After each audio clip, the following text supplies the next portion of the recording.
Today, I'm gonna share with you some really crazy interview stories.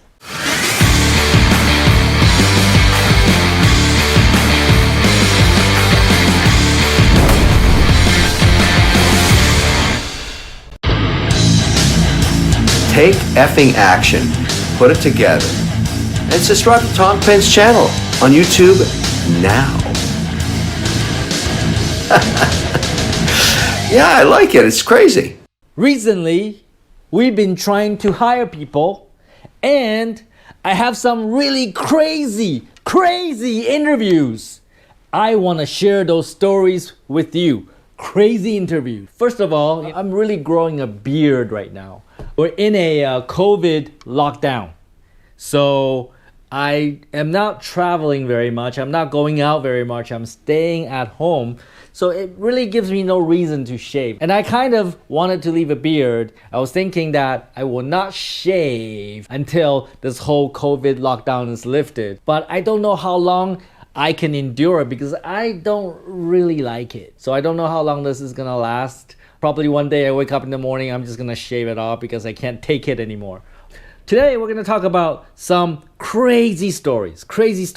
I've been doing interviews. I've been interviewing leaders, managers for my company because even during COVID, we are trying to grow. We're trying to expand. We're looking for more leaders and more managers to help our company succeed and grow and help more customers. And it's not easy because when you're in a COVID lockdown, you can only interview online. That's what I have been doing. I have been interviewing online. I have some crazy stories to share. First of all, I'm looking for leaders and managers. But this is really not the way I find leaders and managers for my company. What I generally like to do, I prefer to do, is I want to promote people that are already within my company. I want to identify the highest performers, the people that provide the best results. Those are the people that I want to elevate into a leadership or a management position. Because one, it gives them a career path. They can grow as a staff and maybe become leader, manager, maybe one day director, maybe one day VP, and maybe one day even replace me as CEO. I want to provide that path for my employees. And if you're a performer and if you can produce results, then yes, I want to give you that path. And secondly, when I promote somebody that can do the job really well, that can produce results, when I elevate them into a leadership position, now they have the opportunity to mentor, to teach, to train, to motivate his team to be as good as he is or she is, or maybe even better. So when the leader can pass their knowledge and experience to their team members and make the team members as good as she is or better, now that is a good team leader. And that I know, and you know, and everybody knows, that team will be the team that will produce awesome results. It doesn't always work out like that because sometimes when we promote people from staff to leadership, it does not mean that they will be successful. Leaders or managers, they fail too. And when you promote a staff into a leadership position, oftentimes they used to be friends with their team members. And now, as a leader, they have to tell people what to do. And that is hard because they used to be friends. But now the leader is in the position of having to tell their team members what to do, when to do, how to do it, when something must be done, and then now they're there to push the team. A lot of leaders that are promoted into that position, they don't want to do it because they don't want to wreck their friendship. They don't feel comfortable telling their friends what to do.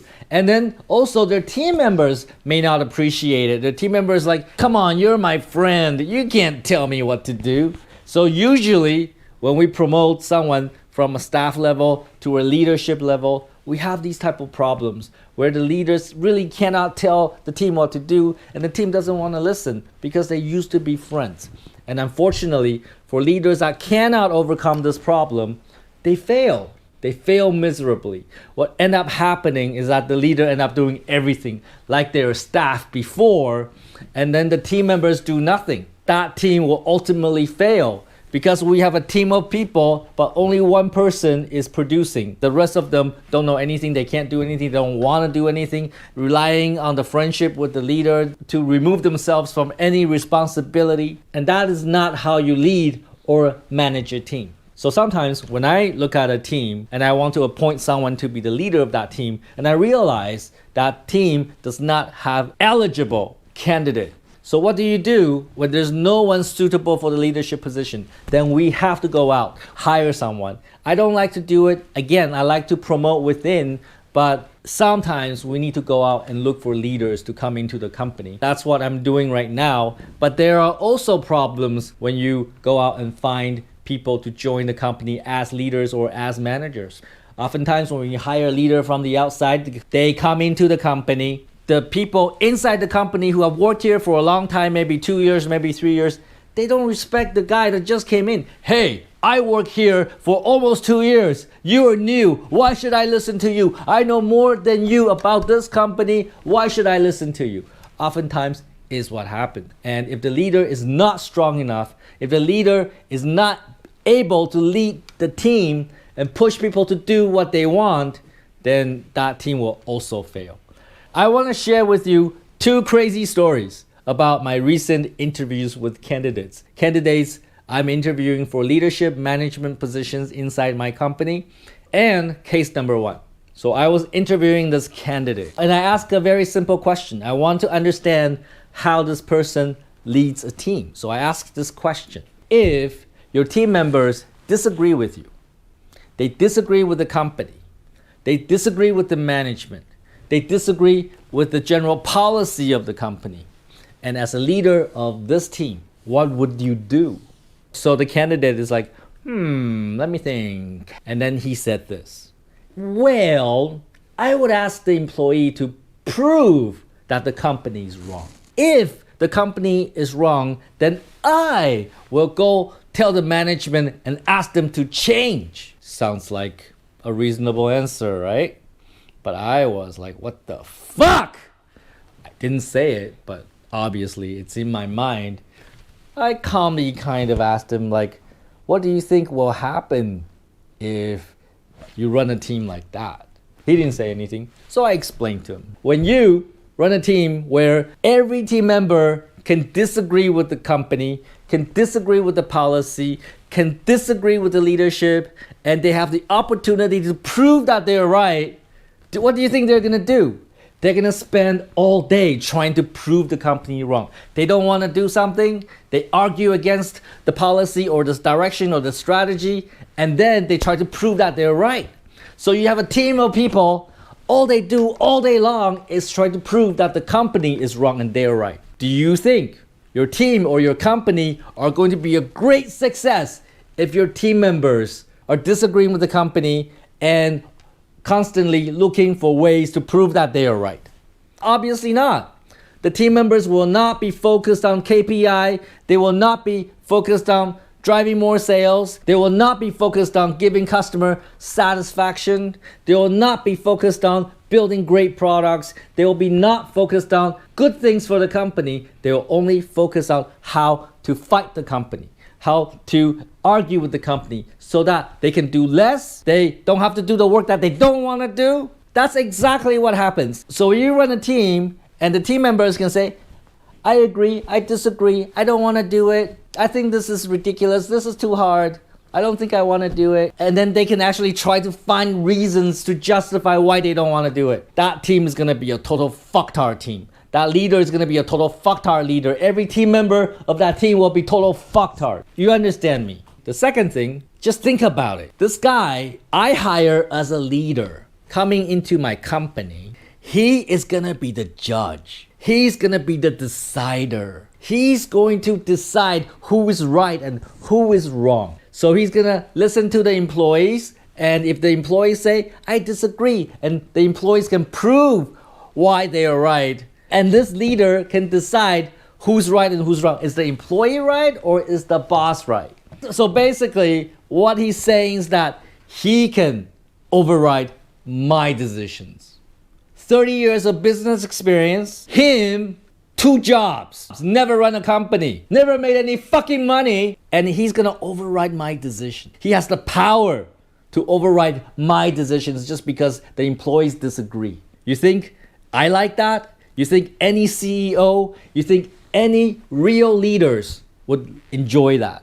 Having somebody who's a total fucking idiot overriding your decisions. You know what? Every time I choose to listen to my employees, I always get fucked in the ass. Every time I know deep in my heart, I know it with my intellect, the employee's wrong and I should stick with my position. I should do what I want. But sometimes I'm too nice and I say, okay, do it.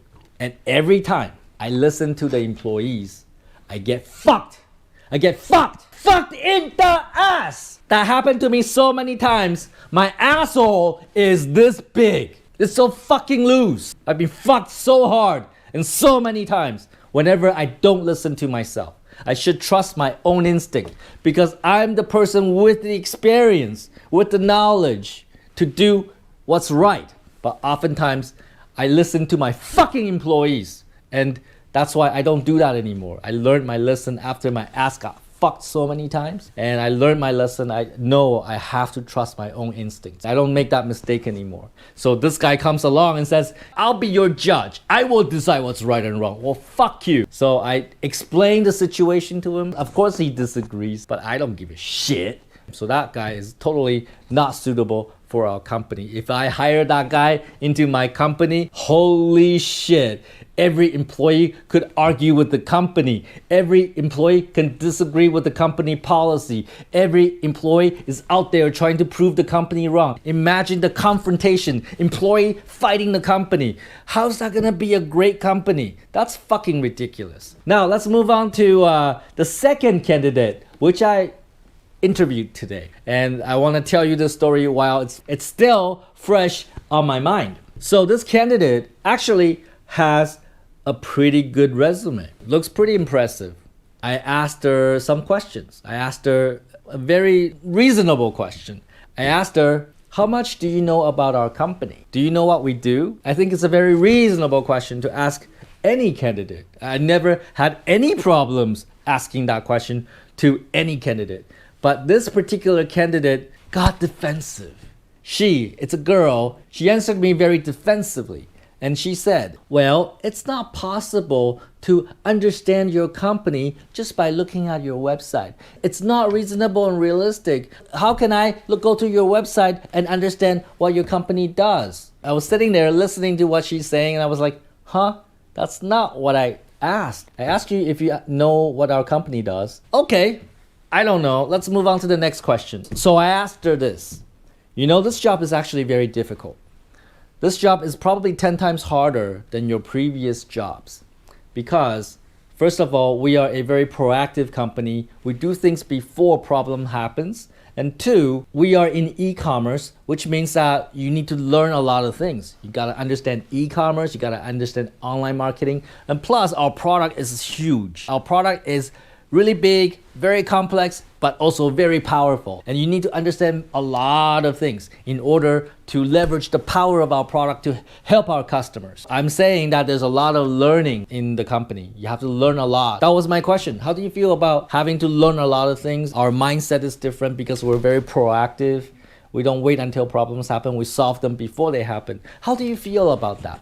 I think that's a very normal question. I think that's a very reasonable question. And the candidate again goes back. Well, you know, how can I understand your company just by looking at the website? I think it's really unfair. It's like, what? And then I think you're wrong. She accused me of being unfair and wrong. But I just asked her how she feels about having to learn a lot of things and being very proactive inside the team. She's very defensive. It's like she's fighting me. Sees me as the opponent and she's fighting me. I just didn't feel right. I feel like if I hire this person is gonna come into the company and she will always claim to be right and everybody else is wrong. And also, she's probably gonna fight me every day. Everything that we do, she's gonna find a reason to fight me. She's gonna argue with me all the time. And imagine if I have a leader like that, what will happen to my company? I actually was very nice. I asked the question 3 times. So I said, no, I don't think you understand my question. So I repeat my question again. You have to learn a lot and we have to be very proactive. What do you think about that? Well, it's not possible to learn about your company just by looking at your website. It's not right.